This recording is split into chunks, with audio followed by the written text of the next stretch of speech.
अस्सलाम वालेकुम। Chordate diversity में आज जो हमने टॉपिक पढ़ना है वो है ओस्मो रेगुलेशन इन फिशेस। इससे पहले हम बाकी ऑर्गन सिस्टम्स पढ़ चुके हैं, तो इसके एंड पे हम 2009 का पास्ट पेपर जो है उसको डिस्कस करेंगे। इससे पहले हम 2011 और 2010 का जो पास्ट पेपर है ज़ूलॉजी का, उसके MCQs को डिस्कस कर चुके हैं। सो ओस्मो रेगुलेशन सबसे पहले है क्या? ये है इंटरनल जो हमारी बॉडी में सल्यूट और वाटर कंसंट्रेशन है ना, उसको मेंटेन रखना। ठीक है, वैसे तो हमारी बॉडी में 3 तरह के फ्लूइड्स होते हैं।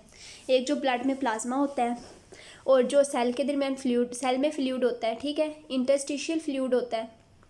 तो उसके बाद ये ओस्मो रेगुलेशन है क्या? ओस्मोलैरिटी। ठीक है, किसी भी सोल्यूशन में जो सल्यूट की कंसंट्रेशन है ना, उसको हम ओस्मोलैरिटी कहते हैं। और ओस्मो रेगुलेशन को स्टडी करने के लिए ओस्मोलैरिटी का कॉन्सेप्ट बहुत इंपॉर्टेंट है। अब ओस्मो रेगुलेशन की बेस में ना हमने 2 डिविजन्स बना दी हैं एनिमल्स की। एक ओस्मो कन्फर्मर्स हैं और दूसरे ओस्मो रेगुलेटर्स हैं। अब जो ओस्मो कन्फर्मर्स हैं ना, वो क्या करते हैं कि जैसे ही एक्सटर्नल इन्वायरमेंट की सल्यूट कंसंट्रेशन में चेंज आता है ना, तो वो अपनी बॉडी में भी वही चेंज ले आते हैं। मतलब इनमें जो सल्यूट कंसंट्रेशन होती है वो इक्वल होती है टू देयर एक्सटर्नल इन्वायरमेंट। इनको हम ये भी कहते हैं कि ये आइसोटोनिक होते हैं एक्सटर्नल इन्वायरमेंट के। और मोस्टली मेरीन एनिमल्स जो हैं वो आइसोटोनिक है, जैसे स्टार फिश है, ये ओस्मो कन्फर्मर की एक एग्जाम्पल है। नेक्स्ट है ओस्मो रेगुलेटर्स। ओस्मो रेगुलेटर्स क्या है कि इनको ना रेगुलेट करना पड़ता है अपने बॉडी की सॉल्ट कंसंट्रेशन को। ठीक है, और इसका कोई मतलब ये इर्रिस्पेक्टिव होती है एक्सटर्नल इन्वायरमेंट में जो भी चेंज आ रहा है ना, ये अपनी बॉडी को उसके अकॉर्डिंग चेंज नहीं करते, बल्कि उसको कंट्रोल करते हैं और ये एनर्जी स्पेंड करते हैं उस पर।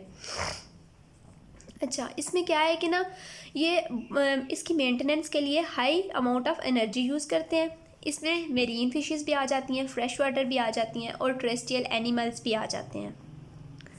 अब सबसे पहले हम देखेंगे कि फ्रेश वाटर जो फिशेस हैं उनमें ओस्मो रेगुलेशन कैसे होती है।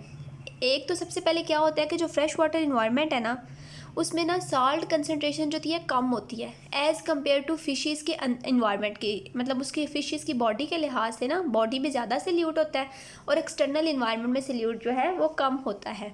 तो ये वाटर लेते हैं गिल्स के थ्रू, ऑरल और इंटेस्टिनल सर्फेसिस के थ्रू। और आयंस का जो एक्सचेंज वो लॉस होता है ना इन्वायरमेंट में, वो एक्सक्रीशन के थ्रू होता है या फिर डेफिकेशन। उसके बाद अडोप्टेशंस क्या है कि अपनी ओस्मो रेगुलरिटी पोजीशन को ये कैसे मेंटेन रखती हैं। ये पानी नहीं पीती, ठीक है। Fresh water fishes never drink water, और अगर ड्रिंक करती भी हैं तो वेरी लिटिल इन फूड। इनका ट्यूबुलर सिस्टम जो होता है ना वो बहुत शॉर्ट होता है, ताकि वाटर जो है ना उसकी रीअब्जॉर्प्शन बहुत कम हो। लेकिन ग्लोमेरुलस जो होता है वो लार्ज होता है और रीअब्जॉर्प्शन हो जाती है आयंस की और कंपाउंड्स की, और ये डाइल्यूट यूरिन प्रोड्यूस करती हैं। आयंस कैसे रीअब्जॉर्ब होते हैं? एक्टिव ट्रांसपोर्ट के थ्रू, और ये साल्ट्स लेती हैं फूड से। अब ये पिक्चर में देखें आपके साल्ट्स जो है ना वो आउटसाइड इन्वायरमेंट में जा रहे हैं डिफ्यूजन के थ्रू, क्योंकि बॉडी में साल्ट कंसंट्रेशन ज़्यादा है, एक्सटर्नल इन्वायरमेंट में साल्ट कंसंट्रेशन कम है। लेकिन जो फिशेस हैं वो पिक कर रही हैं साल्ट को एक्टिव ट्रांसपोर्ट के थ्रू, एनर्जी यूज़ करके वो साल्ट को अपनी बॉडी में ला रही हैं और ये डाइल्यूट सोल्यूशन यूरिन बनाती हैं। ठीक है, ग्लोमेरुलस आप देख लें कि लार्ज है और जो ट्यूब्यूल सिस्टम है वो शॉर्ट है। उसके बाद है osmo regulation in marine fishes. ये पानी पीती हैं, ड्रिंक वाटर, क्योंकि ये ऐसे इन्वायरमेंट में रहती हैं जहाँ पे 3.5% आयंस होते हैं और इनके टिश्यू में सिर्फ 0.65% आयंस होते हैं। अब ज़रा हिसाब लगाएं कि डिफ्यूजन किस तरफ से होगी, इन्वायरमेंट से आयंस इनकी बॉडी में आएंगे। सो ये वाटर ड्रिंक करती हैं और जो एक्सेस वाटर होता है उसको, एक्सेस आयंस को एलिमिनेट कर देती हैं एक्सक्रीशन के थ्रू, या फिर एक्टिव ट्रांसपोर्ट भी करती है ये। अब जो फ्रेश वाटर फिशेस थी वो एक्टिव ट्रांसपोर्ट से आयंस अपनी बॉडी में ला रही थी, जबकि जो मेरीन फिशेस हैं ये एक्टिव ट्रांसपोर्ट से आयंस अपनी बॉडी से रिमूव कर रही हैं। इनमें जो ग्लोमेरुलस होता है वो स्मॉल होता है, ट्यूब्यूल सिस्टम ज़्यादा होता है। क्यों ट्यूब्यूल सिस्टम लॉन्ग होता है? क्योंकि वाटर की रीअब्जॉर्प्शन हो जाए। और इनका ब्लड जो होता है ना उसकी वो लेस फिल्टर किया जाता है, ठीक है। Much less blood is filtered than the fresh water fishes, और water is efficiently not entirely reabsorb from the nephron. Water जो है ना उसको एफिशिएंटली, मतलब सारा वाटर नहीं वो उसको रीअब्सॉर्ब करते, लेकिन कुछ जो है उसको करते हैं। उसके बाद सबसे इम्पॉर्टेंट जो अडॉप्टेशन है वो शार्क्स में है। शार्क्स में क्या होता है कि आयन अब्जॉर्बिंग एंड सेक्रीटिंग टिश्यूज़ होते हैं इनके गिल्स और किडनीज़ में। इसके अलावा इनमें एक रेक्टल ग्लैंड होता है जो एक्सेस सोडियम क्लोराइड को ना रिमूव कर देता है, ब्लड से रिमूव करके ना उसको आउटसाइड एक्सक्रीट कर देता है क्लोएका के थ्रू। क्लोएका क्या होती है कि ओपनिंग है excretory, digestive and reproductive products के लिए। उसके बाद ये ना इनमें जो नाइट्रोजनस वेस्ट होता है ना वो यूरिया होता है, और यूरिया कहाँ स्टोर हो जाता है? लीवर में। अब यूरिया जो है ना हाइड होता है बॉडी के टिश्यूज़ में, और यूरिया क्या करता है कि ये बॉडी के टिश्यूज़ को ना आइसोस्मैटिक बनाता है सी वाटर के साथ, मतलब साल्ट कंसनट्रेशन को इक्वल रखता है। अब प्रॉब्लम क्या है कि बहुत सी मेरीन फिशेस जो है ना वो क्या करती हैं कि वो environment have a losing water to environment is much less severe for elasmobranchs. मतलब जिस तरह मेरीन फिशेस वाटर लूज़ कर देती है ना इन्वायरमेंट को, और वो उनके लिए हार्मफुल होता है, फैटल होता है, तो ये प्रॉब्लम जो है एलास्मोब्रैंक्स में कम हो जाती है क्योंकि वो यूरिया अपनी बॉडी में हाइड करके रखते हैं, और इनको लेस एनर्जी यूज़ करनी पड़ती है वाटर कंजर्वेशन के लिए। लेकिन इसके लिए क्या होता है कि होनी चाहिए अडॉप्टेशन कि यूरिया जो है इनकी बॉडी टिश्यूज़ को डैमेज ना करे, ठीक है, ये यूरिया को टॉलरेट कर सके, क्योंकि यूरिया जो है ना एक इम्पॉर्टेंट एंजाइम है जिसको ट्राई मिथाइल ऑक्साइड कहते हैं। उसको क्या करता है कि ना डिसरप्ट कर देता है, मतलब उसके नॉर्मल फंक्शनिंग जो होती है ना वो नहीं होने देता।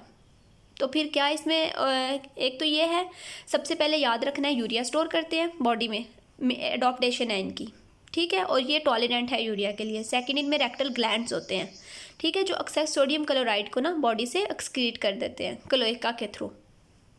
ये पिक्चर में आप देख सकते हैं इनके वेरियस स्टेप्स कि किडनी फ्लूइड जो है वो हाइपरओस्मोटिक बनाते हैं। उसके अलावा सोडियम और क्लोराइड आयंस जो हैं वो डिफ्यूज़ हो जाते हैं into shark from the surrounding water. अब ये MCQs हैं पास पेपर 2009 के। सबसे पहले था फंक्शन क्या है कंट्रैक्टाइल वेक्यूल का, तो जी इसका फंक्शन होता है ओस्मो रेगुलेशन। ये मैं इन्वर्टिब्रेट डाइवर्सिटी की जो फर्स्ट वीडियो है प्रोटोजुआ उसमें आपको बता चुकी हूँ। स्पिक्यूल्स जो हैं वो सेक्रेटेड होते हैं स्पेशल मीजेनकाइमा अमीबोसाइट्स से, ठीक है। The process by which an organism can replace its lost or damage body part, उसको हम कहते हैं जी degeneration. Nematocysts are found in, nematocysts जो होते हैं ना वो नाइडेरिया में है, फाइलम नाइडेरिया में। सो इनमें से क्या ऑप्शन आएगा? None of these. और नाइडेरिया का अनदर नेम जो है वो है सिलेंट्रेटा।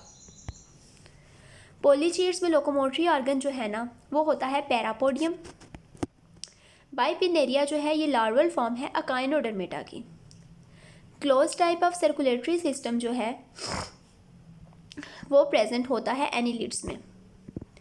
2 कॉमन मस्कीटो चैनरा हैं, एनोफिलिस एंड क्यूलिक्स।